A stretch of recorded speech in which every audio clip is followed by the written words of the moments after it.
ইসরায়েলের সঙ্গে যুদ্ধবিরতি নিয়ে লেবাননের যে কোনো সিদ্ধান্তকে সমর্থন দেওয়ার কথা জানিয়েছে ইরান। এদিকে নবনির্বাচিত মার্কিন প্রেসিডেন্ট ডোনাল্ড ট্রাম্পকে উপহার হিসেবে লেবাননের দ্রুত যুদ্ধবিরতি নিশ্চিত করার পরিকল্পনা করছে ইসরায়েল। এদিকে 24 ঘন্টায় ইসরায়েলি হামলায় লেবানন জুড়ে 59 জন নিহত হয়েছে, আহত হয়েছে আরও অন্তত 128 জন। লেবাননে যখন আগ্রাসনের মাত্রা বাড়াচ্ছে তেল আবিব, তখনই যুদ্ধ থামাতে সমর্থনের ইঙ্গিত দিল তেহরান। শুক্রবার ইরানের এক ঊর্ধ্বতন কর্মকর্তা জানান, ইসরায়েল ও লেবাননের বিদ্রোহী গোষ্ঠী হেজবুল্লাহর মধ্যে যুদ্ধবিরতি চুক্তি নিশ্চিত করতে যে কোনো পরিস্থিতিতে লেবাননের পাশে থাকার কথা জানিয়েছে তেহরান।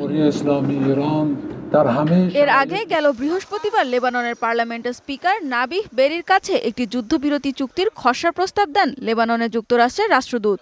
ইসরায়েল ও হেজবুল্লাহর মধ্যে লড়াই বন্ধে যুক্তরাষ্ট্রের দেওয়া প্রথম লিখিত প্রস্তাব এটি। তবে ওই প্রস্তাবে ঠিক কি আছে তা বিস্তারিত এখনো জানা যায়নি। আমরা কোনো কিছুতে বাধা দিতে চাই না। যে কোনো পরিস্থিতিতে আমরা লেবাননের পাশে দাঁড়িয়েছি। যারা বাধা দিতে চায় তারা নেতানিয়াহুর মিত্র। আসুন আমরা নিজেদের বন্ধু ও শত্রুদের চিনে রাখি।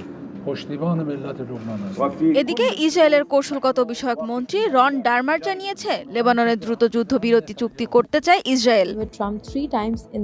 শান্তি প্রস্তাবনাটি হবে নবনির্বাচিত মার্কিন প্রেসিডেন্ট ডোনাল্ড ট্রাম্পের জন্য জেরুজালেমের পক্ষ থেকে উপহার বলেও মন্তব্য করেন ডারমার।